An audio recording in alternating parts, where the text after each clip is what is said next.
l'actualité vue par un entrepreneur.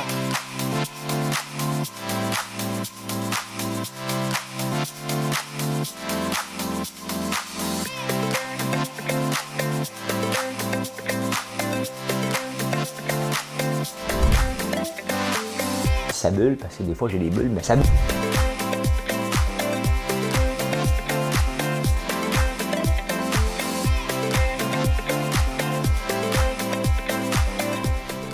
Essayer de faire un spectacle.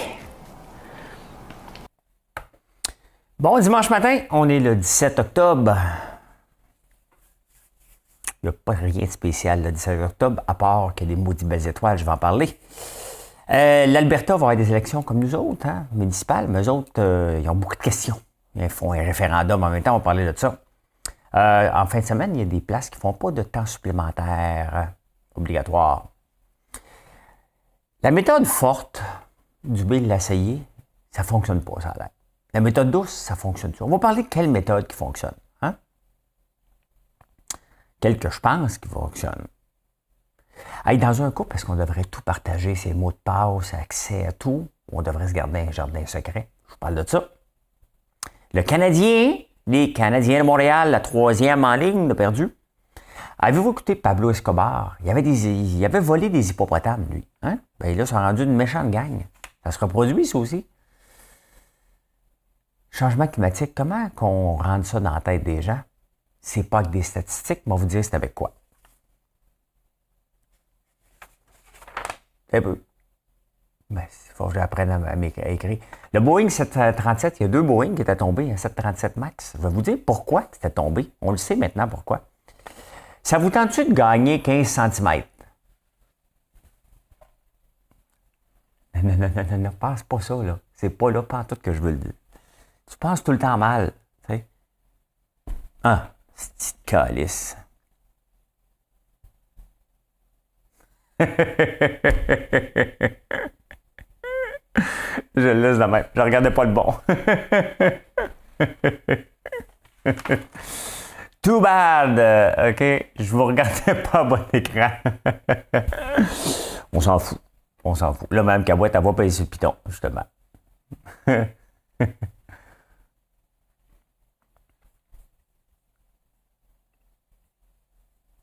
Ah, j'ai une bonne toune. Bon, là, c'est la bonne caméra. C'est pas grave, là, l'autre, là, vous allez rire. Là. Je le laisse. Là. Ça me tente pas de recorriger. Là. J'étais bien parti. Là. OK, c'est parti.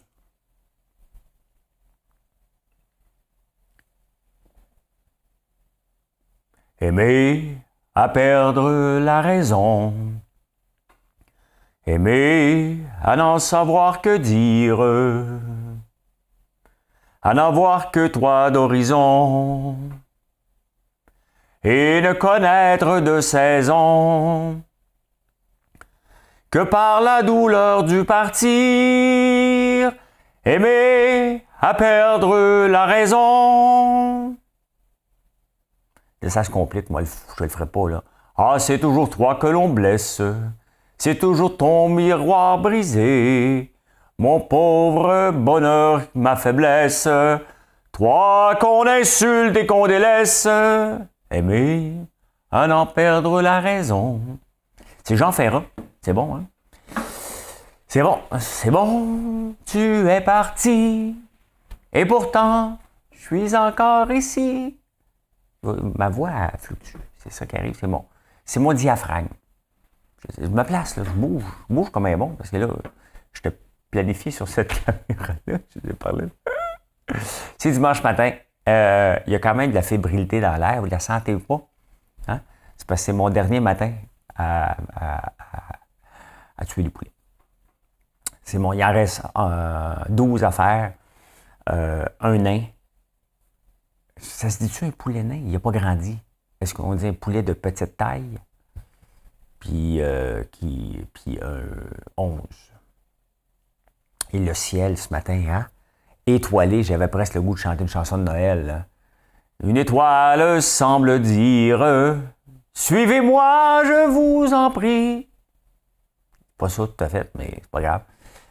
Ouais, le ciel, maudit que c'est le fun. Il y a quelque chose de le fun de sortir à 3 heures du matin quand il n'y a pas de nuages. C'est le ciel étoilé. Hein? Fait que quand on lit des nouvelles, puis dire on cherche telle place. Ben, dites-vous que c'est encore plus loin que ce qu'on voit. C'est quand même impressionnant. Hein? C'est quand même impressionnant. Ah, là, j'ai battu des records hier. J'ai même pas fini en direct de l'univers, je n'étais pas capable. À 7h25, tombe endormi. Qu'est-ce que vous pensez qui est arrivé? Hein? Je me suis réveillé la veille, comme Robert l'avait dit hier soir. Robert dans le direct, Robert Lesage, il me dit, t'étais à la veille, parce que je me lève tellement tôt. Il me dit, t'étais à la veille de te réveiller la veille. Ben, c'est arrivé à 11h57. Je te déteste, Robert. Il m'a envoyé des ondes comme ça. Non, mais j'ai besoin, tu sais. Je sais que vous allez dire que je dors pas beaucoup, mais je dors en moyenne 4 heures par nuit. Fait que c'est certain que si je me couche à 7h20, à 11h30, c'est fini, là.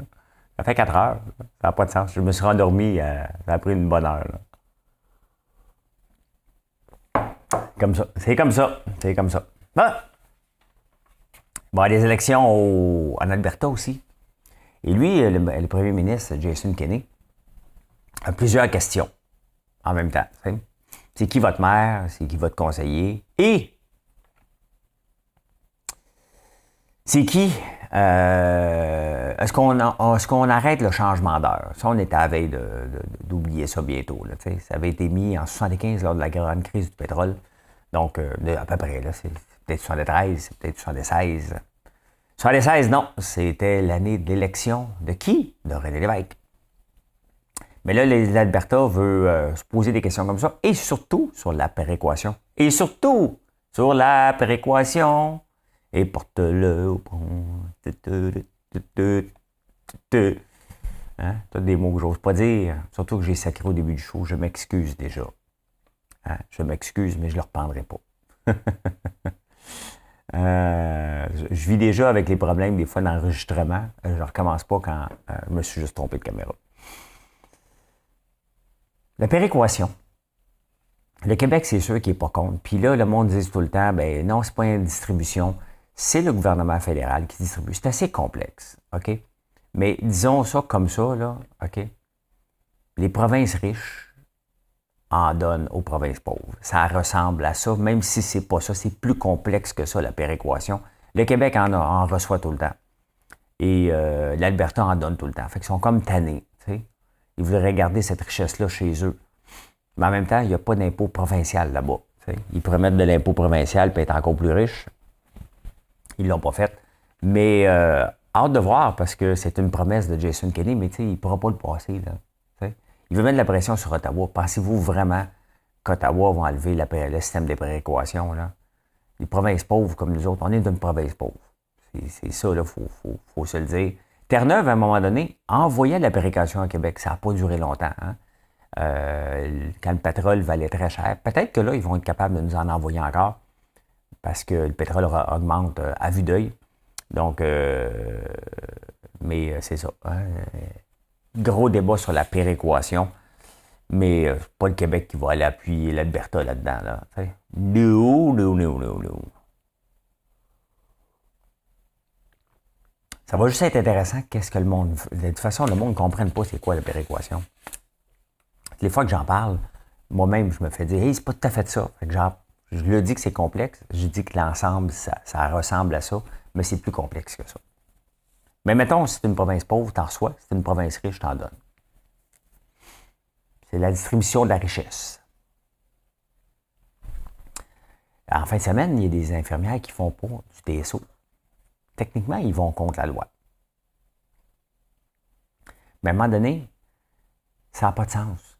Comment ça se fait qu'à un moment donné, le gouvernement et les syndicats ont accepté? Comment ça se fait que les tribunaux ne se sont pas penchés là-dessus?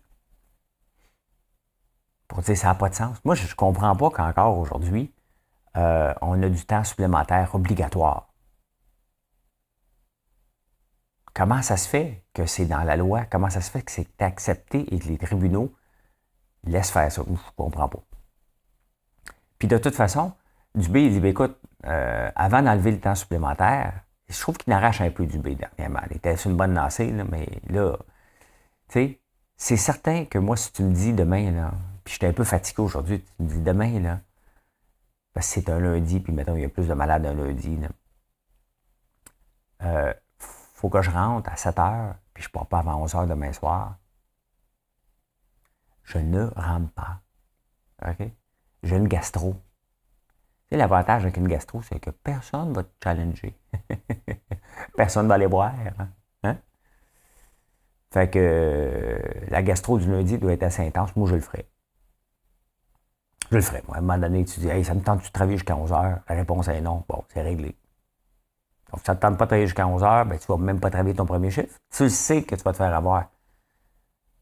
Je serais curieux de voir combien que d'absentéisme dans le système de santé qui pourrait être réglé simplement. Tu sais, parce que quand tu le sais que tu t'en vas juste travailler 7 heures, c'est pas juste, là, mais tu dis, écoute, regarde, ça me tente plus ou moins aujourd'hui, mais je sais que je finis à 3 heures. Je vais pouvoir aller tondre mon gazon. Des fois qu'elle habite en banlieue. Ceux qui habitent en banlieue ont tout le temps des grands gazons. Moi, j'habite en campagne, j'ai du gazon, puis il ne le coupe plus.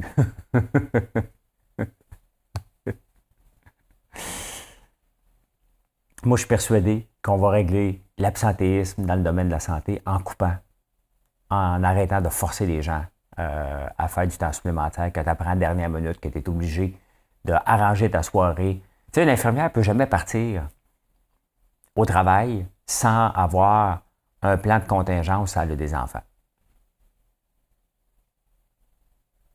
Le danger, c'est que le chum, lui, s'ils n'ont pas d'enfants, puis elle a un chum, ça se peut que le chum commence à se trouver des plans de contingence.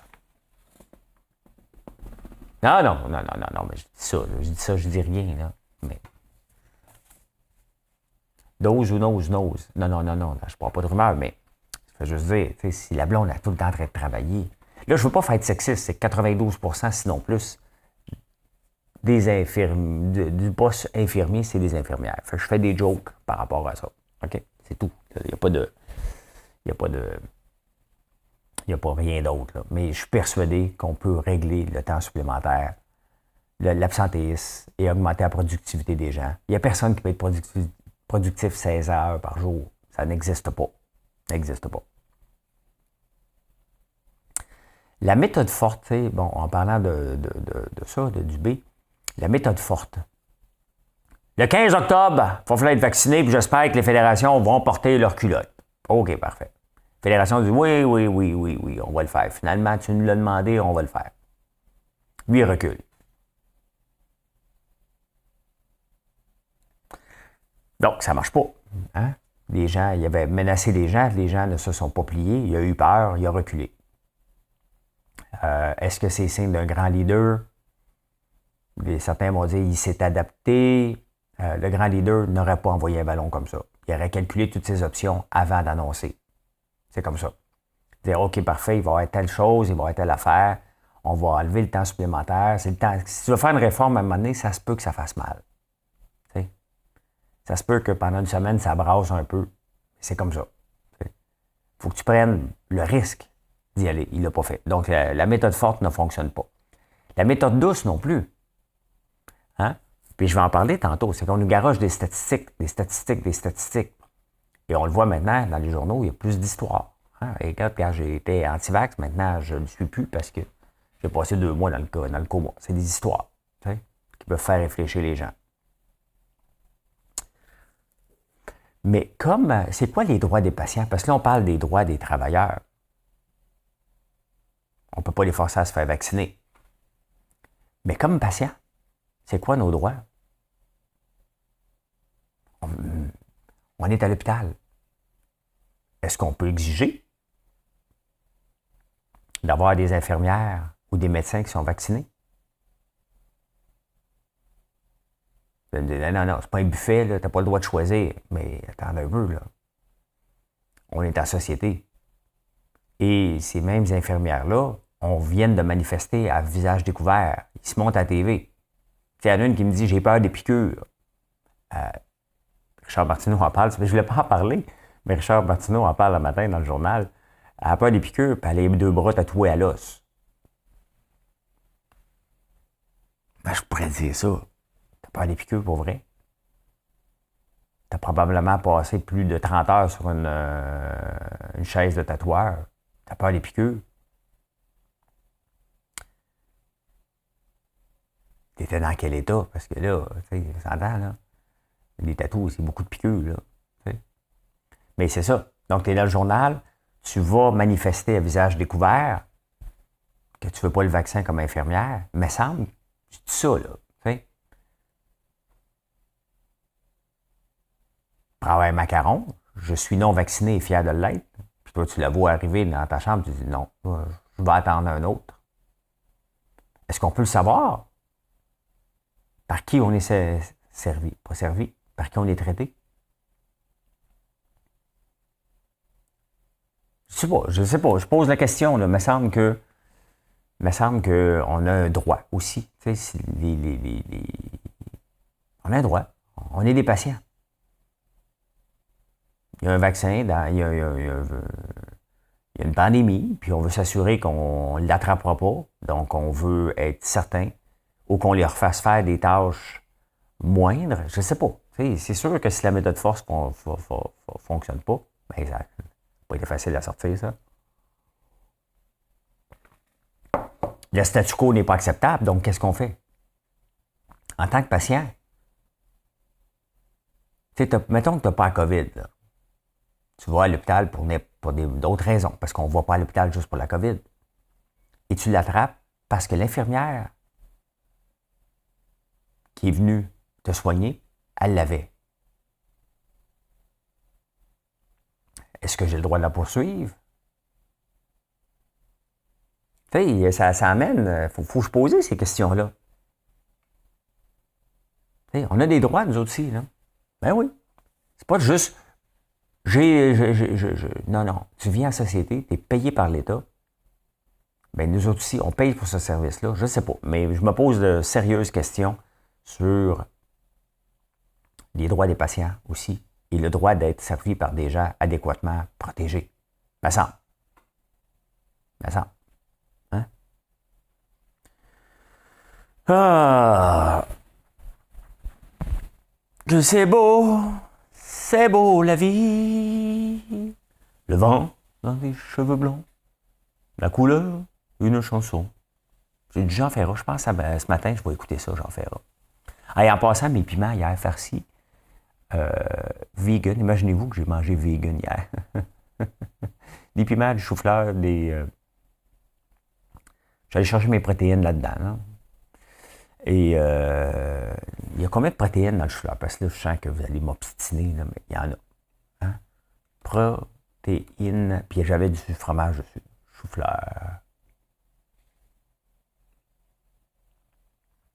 1,9 g de protéines par 100 grammes. Bon, il n'y a pas beaucoup de protéines hier. Là. Manger du pain en plus. M'en mange encore aujourd'hui. Écoutez, la dame est venue me porter un pain à l'érable. Au sucre d'érable, ça goûte le ciel. Là. Honnêtement, c'est un des meilleurs pains que j'ai mangé au monde. Au monde! Ah ben. Hey, dans un couple, est-ce que vous partagez tout? Hein? Est-ce que vous partagez vos réseaux sociaux, puis l'autre peut aller à accès à ça, à vos emails, à votre téléphone, à vos textos et tout. Donc oui, il y en a que non. Il y en a que c'est presque obligatoire parce qu'il y a de la jalousie. Moi, Marilyn a accès à tout. Parce que, pour une raison bien simple, hein, c'est que les réseaux sociaux, c'est aussi l'entreprise. Et donc, elle a accès à tout. Même Maxime a accès à tout. Fait que, il n'y aura pas de flirt là, qui va se passer là-dessus. Hein? C'est sûr que ça demande une confiance, tu sais. Mais moi, je n'ai pas accès. Je n'ai pas accès au compte Facebook de Marilyn, ni à son Instagram. Ça ne m'intéresse pas. J'ai confiance. Moi, c'est pas une question de confiance, c'est une question de nécessité. Que la compagnie, les gens qui travaillent dans le marketing de la compagnie aient accès à mes réseaux sociaux. Mais quand même, ça pose de sérieuses questions. Puis en plus de ça, coïncidence intense, coïncidence bizarre, une belle coïncidence, tiens, c'est que Marilyn et moi, on partage le même numéro de passe du téléphone. Et ça, c'est depuis qu'on se connaît. J'ai juste demandé de mettre de la musique sur Sonos. J'ai donné mon mot de passe, elle me dit « tu me niaises ». Pourquoi? Ben, c'est parce que j'ai le même. C'est quoi les odds? Mais c'est ça. Dans les journaux ce matin, je ne sais pas dans quel journal que je l'ai lu. Mais c'est ça, se partager tout ou garder un jardin secret, le débat est divisé là-dedans. Hein? Il y a des couples qui disent, ben moi, j'ai rien à cacher, fait qu'elle peut aller voir quand elle veut. Puis il y en a d'autres qui disent, non, c'est à moi. Bon, un petit flirt de temps en temps, hein? Ça peut devenir un grand flirt, c'est dangereux quand même. Pour un flirt, avec toi, je ferai n'importe quoi. Pour un flirt, avec toi, pour un petit tour entre... Fait que je sais pas si vous partagez, moi je partage, puis je demande pas rien en retour. J'ai déjà une blonde, ce qu'on avait Find My Friends. Oh, ça, c'est destructif pour la vie de couple. Hein? T'es où?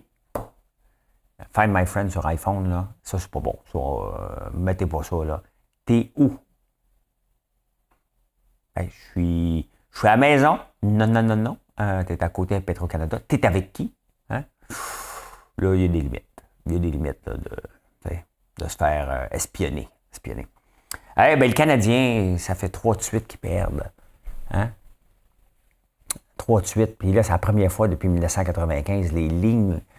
J'ai hâte d'écouter JC cette semaine. Oh my God, ça va analyser ça, là. T'sais. Le Canadien s'est pas amélioré dans la saison morte, puis il est allé chercher des joueurs. Est-ce qu'on a trop donné à Suzuki? Il a fait 3 matchs qui ne marchent pas. Cole Caulfield. Est-ce qu'il va y avoir la gang de la deuxième année? Oh, il y en a des questions à se poser, hein? Ça fait 3 matchs qu'ils perdent. Hein? Est-ce que Carey Price on s'ennuie de Carey Price? Est-ce que Jake Allen est à la hauteur? Hey, tu sais, toutes les questions possibles. Hein? Notre défensive est poreuse. Mais Jonathan Drouin, lui, a dit hier, on joue trop en périphérie.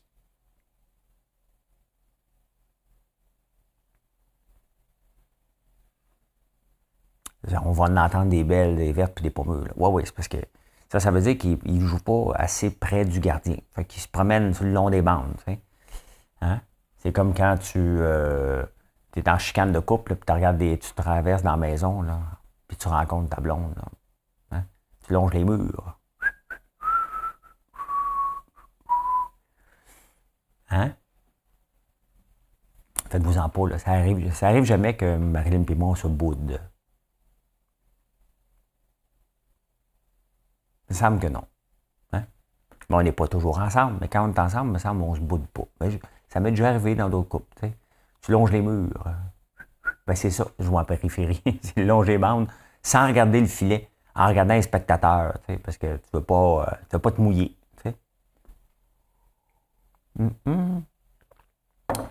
Avez-vous écouté la série de Pablo Escobar? Moi, je les ai tout écoutés, les Narcos, là. Puis à un moment donné, lui, il a trop d'argent, hein? Fait qu'il faisait froid, fait qu'il se brûlait, il faisait du réchauffer à la maison avec de l'argent. Quand tu en as trop. Fait que lui, il voulait avoir des hippopotames. Fait que, il en a volé. Je ne sais pas comment il les a eu, mais c'est un genre de vol d'un zoo. Hein? Pablo Escobar, Hippos, stolen, j'imagine. From US Zoo. On va voir ce que ça va donner.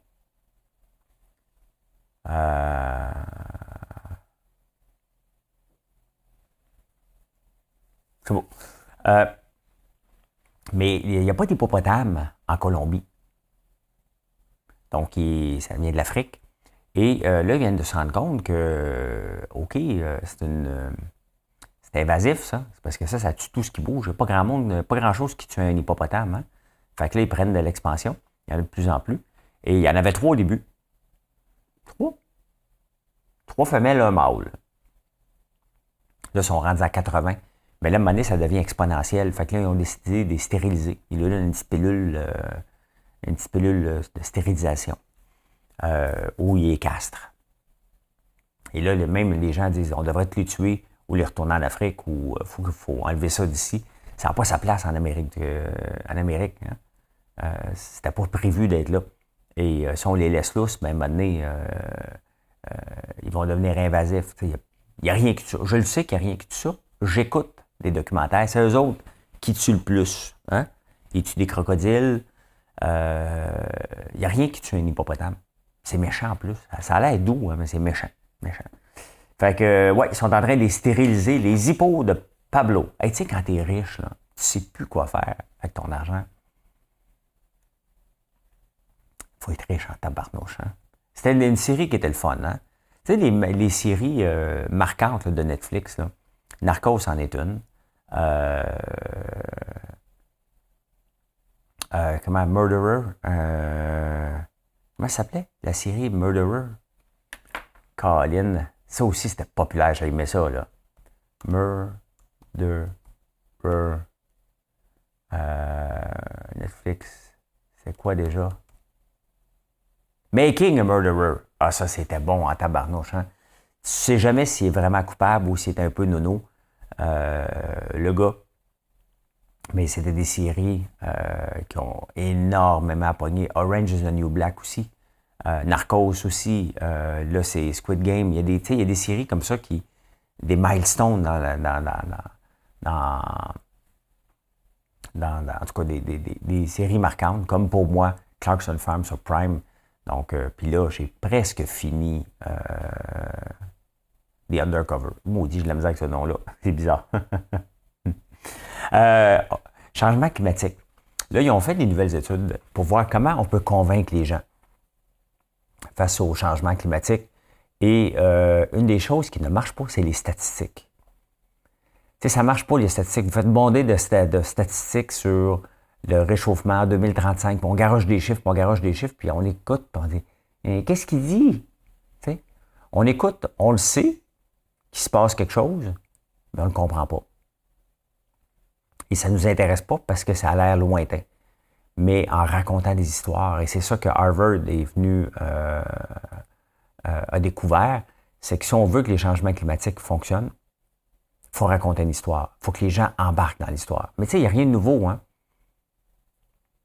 Une des premières choses que je fais lorsque je parle d'entrepreneuriat, puis comment convaincre les gens d'embarquer avec vous, c'est de raconter une histoire. Et ça fonctionne. Tu sais, avant même de mettre un sou de marketing, il faut que tu racontes ton histoire. Les gens parlent souvent de leurs produits. On ne veut pas le savoir. La plupart du temps, là, comme je peux même vous parler du savon, puis hier, il y avait justement une dame qui me demandait est-ce que c'est telle méthode, puis c'est telle méthode, puis comment tu le fais ton procédé? Bien, vous allez comprendre que je ne fais pas tous les produits ici. Hein? Puis là, en me regardant, elle m'a dit t'es supposé le savoir. Ben non. Mais non. À 450 produits, je délègue. Ce qui est important, c'est est-ce que ça respecte les standards qu'on fait. Et je m'en allais où? Mais je vous raconte l'histoire. Tu sais, je vous l'ai dit que bon, c'est fait avec du savon de brebis. Pas le savon de brebis encore ici, mais ça va venir à un moment donné. Tu sais, des fois, il faut mettre la charrue devant les bœufs une fois de temps en temps. Mais je vous raconte l'histoire que je veux avoir le 1% du marché canadien. Donc, comment j'y parviens, c'est certain, ça prend des achats. OK? Mais je ne vous garoche pas les chiffres. Les chiffres, c'est pas important. C'est comment on y parvient. Je vous raconte ça à tous les jours. Qu'est-ce qu'on fait? Quelle nouvelle fragrance? Quelle qui fonctionne? Je vous raconte l'histoire derrière ça. Puis à un moment donné, je vais vous le dire, j'ai 1% du marché canadien. Quand? Je ne le sais pas. Mais tous les jours, je vous raconte l'histoire de la bâtisse. Je vous raconte, je fais des vidéos à tous les jours et ça fonctionne. Si je faisais juste vous placer des produits, vous n'embarquerez pas dans l'entreprise. C'est pas intéressant. Mais c'est ça aussi avec les changements climatiques. Il faut raconter des histoires. Les bonnes histoires, les mauvaises histoires. Il faut impliquer les gens, il faut aller toucher les gens. Et c'est peut-être pour ça que Greta nous a marqué un petit peu plus. Mais c'est ça. Si on veut que quelque chose change, il faut raconter une histoire. Puis quand on pense à ça, c'est certain que si tu regardes Stephen Guilbeault, tu sais, c'est pas le genre de gars que tu penses que... C'est peut-être pour ça qu'ils ne mettent pas l'environnement, tu sais. Il était une fois... Tu sais, il a l'air drabe un peu, tu sais. Pas l'air du gars qui va te raconter une histoire avec passion, là, tu sais. Puis pour faire changer les choses, ça prend des gars passionnés. Regardez Jack Layton, tout un gars passionné. C'est pour ça qu'on l'a suivi, hein. des leaders comme ça. C'est ça que ça prend. Hein? Et Harvard a dit quoi? Que l'histoire crée une connexion. Et c'est ça qui est important. On ne l'apprend pas dans les livres. Tu le sais ou tu le sais pas, et tu le peaufines. Regardez dans le direct hier soir, je pense que vous étiez plusieurs à dire on a l'impression que tu es notre ami, que tu nous connais. Ben, je finis par vous connaître, bien évidemment, mais je suis présent avec vous, vous êtes présent avec moi tous les jours, et je vous raconte une histoire, j'écoute la vôtre, et c'est comme ça qu'on peaufine une meilleure histoire par la suite. Voilà. C'était tellement simple, important. Hey, le Boeing 737, il y a eu 2 Boeing 737 qui se sont écrasés. Il y avait une nouvelle avion il y a quelques années. Donc, il y a 2 Boeing 737 MAX qui décollaient, puis les piquaient du nez, puis bang! Ils ont été obligés de les clouer au sol. Mais là, ils ont découvert, il y a quand même 346 personnes qui sont décédées. Là. Puis imaginez-vous que le pilote d'essai avait menti à la FAA. Il savait qu'il y avait des problèmes. Il ne les a pas rapportés. Probablement. Et là, Boeing va payer 2,5 milliards en amende et en poursuite. Mais il le savait. Puis il a décidé de ne pas le dire, de mentir. Puis la FAA l'a cru. Il va falloir revoir ça un peu. Là. Ça n'a pas de sens qu'un pilote payé par Boeing ment sur la sécurité pour que l'avion puisse sortir plus rapidement. Aucun bon sens, là. Aucun bon sens que... Comment ça se fait qu'il y a eu un trou comme ça? Que la FAA a cru. Il y a un trou quelque part, là. Il y a un trou quelque part où les lobbyistes sont trop forts, mais ça n'a pas de sens. Ça n'a pas de sens quand même. Fait que qu'il aille pourrir en prison un peu, que Boeing paye, c'est inacceptable. C'est inacceptable d'avoir menti. On est en 2020. C'est en 2020, là. 2021, je sais, mais ça s'est passé en 2019. Et ça vous tente-tu de gagner 15 cm? Il y a une nouvelle pour la chirurgie esthétique, elle lâche pas. 15 cm de grandeur, parce que n'exagérez pas là, OK? C'est pas là qu'on va. On va pas là, de rester dans les jambes. Ben oui, il y a des gens de 5 pieds 8 et moins qui aimeraient ça être plus grand. Donc, à Montréal, il y a une nouvelle possibilité. Tu peux gagner 8 cm au fémur et 7 cm au tibia avec une nouvelle technique d'agrandissement. Tu as des pins dans les jambes, puis tu étires les... au fil du temps, tu étires les jambes. J'ai juste l'image d'un gars qui a un petit tronc. Mettons que son tronc était proportionnel à ses jambes, puis là, tu rajoutes 15 cm. Tu sais, quelqu'un qui est habitué de regarder comme ça, là. « Hey, salut Serge, comment ça va? » Puis là, tu fais comme... Serge, ça va?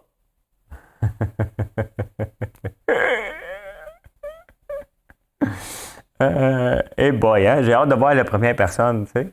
Il va être obligé de le dire, là. Tu sais, dans le visage, mettons qu'il y a de la chirurgie plastique, là, chirurgie esthétique qu'on dit maintenant, là, tu sais. On le dit pas, là, tu sais. Ou... Non, t'as quelque chose de changé. Non, je prends des douches froides. Hein? Botox, ça envoie partout, hein? L'étirement, hein? Bon, je ressemblerais à quoi, la face étirée, moi? Hello! Un dog face, là. Donc, j'ai plus rien, là, tu sais. Un peu. OK. J'ai des grands yeux, hein? Mais là, c'est ça, tu peux te faire agrandir les jambes. Là, tu es obligé de le dire, là. Hey, c'est quoi ton truc, tu sais? Tu as 50 ans, tu viens de prendre 15 cm, tu sais? Tu es obligé de le dévoiler, ton truc, là. Mais bon, c'est sûr qu'il y a des gens qui sont complexés par leur grandeur. Donc, tant mieux. Les médecins sont toujours contre. Qu'est-ce que tu en penses? Ben, c'est pas bon. C'est sûr qu'à chaque fois, ils vont dire que c'est pas bon. Puis à un moment donné, il y a des médecins qui vont s'ouvrir des cliniques d'agrandissement des jambes. Hein. Mais tu sais, le tibia, tu sais, quand tu vas aller t'acheter un habit, là, personne ne va prendre ton mesure de tes jambes, mesure de ton tronc, ils vont dire hein? Il y a un problème, ça ne fit pas. Ça ne fit pas. C'est drôle. C'est drôle.